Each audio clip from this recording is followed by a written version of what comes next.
حياتك، حياتي، حياته.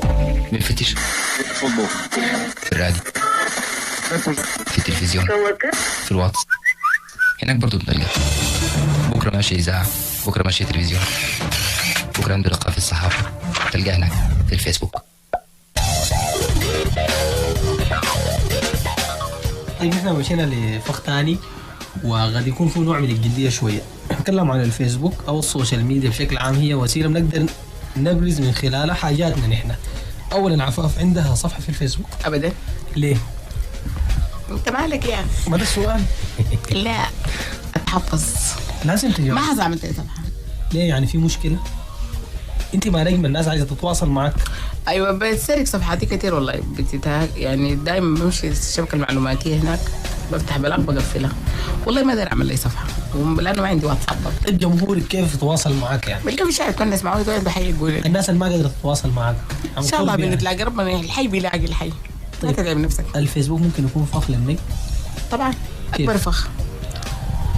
لو النجم طيب ونزل صور وحاجات وتعليقات وكده ممكن الناس تحفظ حاجات وبيكون يعني مراقبه شديد. ممكن صور تتسرق، ممكن يعني حاجات كثيره ممكن تحصل. يعني انت بس كفى الله المؤمنين الغيثات. يعني احنا لقينا 3 صفحات في صفحتي، كلهم حقاتي والله، وشلنا صور منها من صورك، يعني صورك انت ذات روجنا عليها شلناها من صفحاتك. كويس جدا والله كريم تصرفت، شكرا. يلا. في ناس بتخاف من انا ما بخاف كريم، ما خايفه والله، ما خايفه من النجوم. لكن شوف اصلا هو واحد من جماليه النجم اسراره. يعني النجم الموضوح ده بيفقد جزء كبير من شكله. هو اصلا النجم ميزته انه عالي وما بيتلحق وما بيتشاف كتير. لو استهلكت نجوميتك اي حته قاعد كده براي السلام عليكم كده انا نجم. لكن يا عفاف كل النجوم الان في العالم يتواصلوا مع انا اتواصل مع توم كروز كم مره تواصلت عادي يعني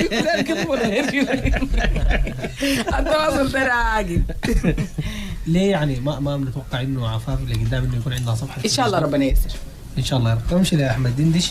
احمد دندش انت طبعا يعني في نقد كبير جدا جدا. يعني عادي ممكن زول يكون كاتب في صفحته يعني نتكلم عن احمد دندش يعني غير صفحتك انت الشخصيه. طبعا. فالفيسبوك ده ممكن يكون برضه فخ يعني. والله انا عندي يعني تجربه كده حقه احكي لك ذاته. انا عندي صفحه يعني عاملينها للشباب عصام ومحمد يعني تحيوا من هنا. اللي هي صفحه في الفيس اسمها الشربكه حلها. صفحه فيها قريب 13 14 الف يعني في الصفحه. فالصفحه دي انا بيضربوا لي محامين ودكاتره بيقول لي يا اخي الصفحه دي قفلها. يعني قفلها ليه؟ لانه النبس فيها كثير. يعني الصفحه طبعا ممكن يكون كله جماهير الفن، يعني اغلب جماهير الفنانين قاعدين فيها. الفنانين انفسهم بحسابات حقيقيه وعندهم حسابات مزوره ممكن يكون. أيوة. الاعلاميين يعني صفحه ما شاء الله. فاي راي يعني او لما ينزلوا مقال بيحصل رده فعل عدائيه جدا تجاه الحاجات. بالمقابل لما ينزل مقال كويس يعني ممكن مشاهده المقال ده ما تفوت لها 1000 نفر. لكن لما ينزل مغال ايوه الكويسه ما ولا بدل بعلق ولا بدل بقول لك شكرا اصلا. لكن لما تيجي قال كده فيك يبقى انتقدت زول تعال شوف اول شيء بيعملوا تاجات لبعض. صح. اي جمهور فنان بيعمل تاج لاصحابه بيجوا بيحتلوا الصفحه وبتكون عباره عن شتايم نبز يعني حاجات فبيضربوا لي والله. بيقول لي يا اخي اكلم الشباب ديل خلوني بقول لهم يا اخوان والله انا ما الصفحه دي ما عملتها انا يعني عملوها الشباب ديل عملوها لي. فما من المنطق ان انا اقوم اقول لهم قفلوا الصفحه. لكن انا عندي حساب خاص في الفيس برضو حساب حقي انا. بترد على كل الناس؟ والله برد يعني هسه الليله عيد ميلاده والله رديت على ناس كثار خلاص. كل سنه طيب وانتم طيبين يا اخي. ده فخ وقعنا فيه معاك. يعني الفيسبوك ده عنده يعني الماركه ده عمل لنا فخ يعني عيد ميلادك يعني الفيس بيديك الميزه بتاعت انه انت حتى انا ما بتذكر. شوف هو وريك الليله في مطر. انا ما بتذكر اصلا. عرفت عيد ميلادي ده ما ممكن اتذكره تماما. فبيجي بلقى الناس ايوه في الصفحه في اول يوم يعني لما انت تشوف انه الفيس يذكرك بتحتفل بعيد. والله لا اصحابي يعني يعملوا لي مثلا كده يجيبوا لهم تورته كده في الكشتينه كده ونس وضحك وكده يعني لكن ما عندنا الحاجه يعني ما عندنا الحاجه دي كده ما عندنا الحاجه دي. شفت بنات كله ترتبط مع بنت تعمل عيد ميلادها في سنه 3 مرات لما تندم على ارتباطك. بكره عيد ميلادك اول حنك اليوم.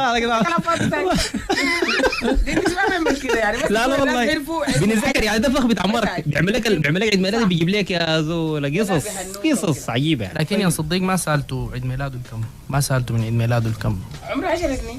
انا لا فعلا عصرت عليه شديد. خليك عليك الله 7.5 كده. 37 سنه. 37 سنه. لا 34. 34 سنه. تتوقع الفيسبوك بعد 34 سنه حيكون شكله كيف؟ بعد 34 سنة حيكون حاجة تانية. تعمل كده بس. أيوة طبعا حيكون يعني أشوف الأدوات يعني السوشيال ميديا كلها بعد مش بعد 34 سنة، بعد 10 سنة حتكون حاجة غير، عرفتها؟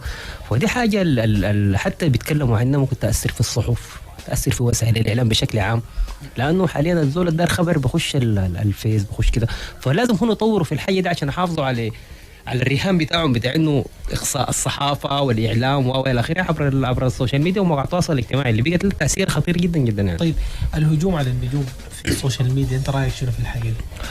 والله يا اخي انت واحد من الناس ممكن تهاجم لك او تعلق او تنتقد نجم في السوشيال ميديا ما في الجريده؟ لا انا بنزل مقالي بس في الجريده بنزله في الصفحه، لكن بيكون في تغريدات صغيره. ايوه ممكن يعني لو شفت حاجه ممكن اكتب، لكن ما يعني شوف طالما انت محترم في تعليقك يعني حتى لو نقدك ذاته هو محترم، نقد مؤسس وما فيه هتر، ما فيه سخريه، ما فيه استهزاء مثلا بزول، ممكن تمشي عادي. انت مالك دعوه بشخصيه الزول. طبعا ما حكي انا مستوى فنه عن كده، حتى لما الزول يحترف لك بحاجه وقناعتي انا ذاتي بالحاجه، يحترف بحاجه تعلق عليها. ايوه يعني ايوه الزول حتى لما يقول لك مثلا انه كان عنده افشال في نقطه في حته يتكلم معك برضه بتعلق عليها. طبعا يعني الفنان ده او النجم ما بيهمنا حياته ولا حاجاته صح ظروفه ولا كده، احنا بس فنه ده نهائي، بس صوته اترفع فيه مشكله بقى ما زي الاول، فرقته الموسيقيه فيها خلل، عرفتها؟ مش وين ايوه عنده يشتغلوا حفلته فشلت، حفلته نجحت، حفله ناجحه، اغنيه جديده كده، بس بروفه. الفنان ما موضوع طويل. طيب دي بتخاف من انتقاد الناس لك في السوشيال ميديا؟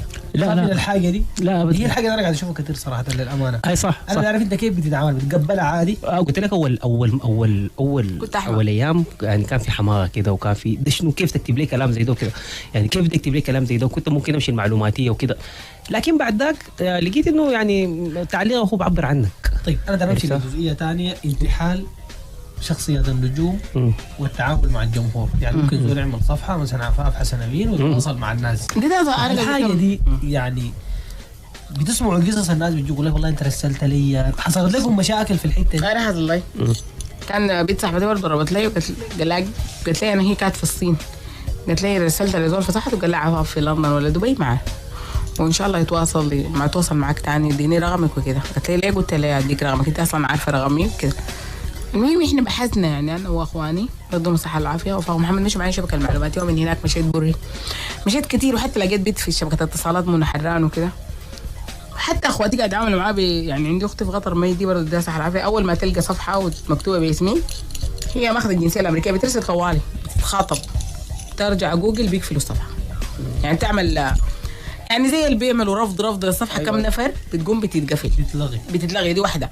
وبعدين اخواني اللي مشوا معي مره وقمنا لقينا الزول ذاته من اسره غنيه كده، زول برضه وهمي كده، لكن احنا ما حبينا نمشي في المشكله، يعني حسينا انه طيب ما دام الصفحه اتقفلت الموضوع في بعض التغريدات او التعليقات او الكومنتات بتحسوا انها هي وهميه، يعني مثلا زول يكتب له بوست يا اخي والله اشعر بحمى، اشعر بكذا، يعني احساسك بيكون شنو يعني لما تلقى العبارات دي موجوده في الفيسبوك؟ ممكن ده والله هو في حسابه صح، يعني في حسابه الخاص يعني ولا في حسابك حسابه هو ممكن يعمل لك اشاره، ممكن يعني لو عمل لي اشاره طبعا يقول لي سلامتك ولا انا ما منطقي يعني لو عمل لي اشاره يقول انا اشعر بحمى، يعني يقول لك كفاره طبعا، كفاره يعني كفاره سلامتك، لكن لا انت بتشعر انه الفيس يقول لك في عدم استخدام كويس. قاطعتك يا احمد يعني لا أيوة صح، حتى على مستوى الحاجات، يعني دائما بنمشي في حاجات كده اول واتساب ده حاجات ضعيفه، يعني ما بنمشي في حاجات هادفه. ايوه يعني انا فتره كنت حاسه انه حتى لما بتراسل مع صاحبتي اول ما كان عندي الواتس قبل ما اقفله انه تعليقاتهم جميله، يعني انا كنت مثلا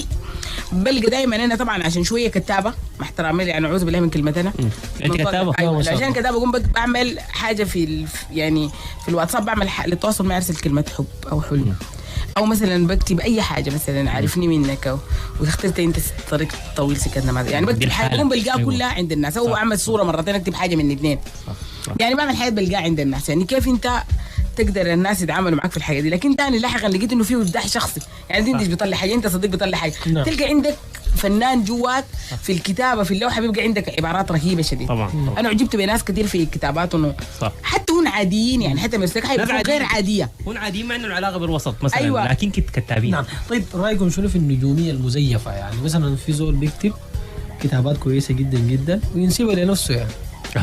دي طبعا دي اخطر حاجه، دي اخطر حاجه يعني. دي يعني بيستحق صاحبها العقاب، يعني مش العقاب ده بيستحق يعني اقصى انواع العقاب. ما في رغيب وما في زول. لا ما في رغيب. كيف هسه حاليا المعلوماتيه دي والله الناس بيقولوا 16 معلوماتيه يعني المعلوماتيه حاليا النيابه يعني كل الناس عندها الوعي ده. يعني في شخص ممكن يكون عنده الامكانيه والمقدره انه يكتب حاجات جميله الناس بتحبها، لكن ما عنده يعني الامكانيه والمقدره انه يجي، قد يكون بعيد جغرافيا. الزمن بيضحك له يا صديق، ما في شيء بيروح مثقال ذره ما بتروح الرحمن يعني. بعدين غير كده بتلقى زول، يعني انت عارف مثلا بتسمع القصه بتقول مثلا في زول راكب ناقه صوره وين كده، صورته مثلا الشركه بتاعت اتصالات او حاجه زي دي، صوروا صوره سجلي قاعد في الشوارع كده قاعد ضاعوا مدوق قروش كثير يعني أيوة. يعني ده بكون زول برضه شنو؟ ايوه لا قصدي قال يا اخي زول هاي صورك هنا وهنا، انت ما جيت تيجي الشركه ما هي ضروري قاضي يكلمنا يقولوا انا الزول الصور في الناقه دي حيدوق قروش. طيب الحقيقه بقت مجتمع الاشاعه بتقبل الشمارات هنا. طيب الاشاعات بالنسبه للنجوم كيف بتتعاملوا معها؟ سواء كان احمد او استاذ عفاف. الاشاعات دي معروفه. شوف عواد ممكن يتكلم لك اكثر عن الموضوع ده، يعني هنا ما اشاعات الاشاعات معروفه. موت عرسوك طلقوك، اشتبكتي مع واحده من زملائي لابسه حاجات ما ظريفه، رفضوك من الغنى، اشاعات ضار. بس الناس بتتداولها في السوشيال ميديا طوال اي حاجه سيئه الناس بتفرح بها فرح شديد. يعني مثلا كان زول قال مثلا اي حاجه فيك، انا بجيب لك الكلام الكعب، بس السمح ده نهائي ما بورد. يعني لو قالوا انت مشيت وتقدمت وخليت حوش الجامعه مشيت حوش المكنمر لكن احمد برضو اشاعاتهم كيف؟ انا طبعا اغرب اشاعه قال له بلقيتها بضرب له مبروك الف مبروك كده وكده، يعني زوجتها منو؟ زوجت عادل كده لا تسالوا منه يعني. حتى كان كنت بتذكر انه برضه سالني كان قبل كده يعني يعني صديقنا محمد عثمان يعني كان في نيل زي برضه، هم قال لي يا اخي في اشاعه كده بتاع الزواج وكده قلت له والله ان شاء الله من خشمك يعني بس هيجتوا لنا الحاجه والله زواج كثير. الزواج ده بس بيعرسوك كثير. الونسه طبعا معكم جميل. احنا عندنا فاصل وحنرجع نتواصل معكم من جديد. عندنا اخر فخ بسيط ولطيف. طيب نمشي فاصل ونرجع لكم، خليكم معنا.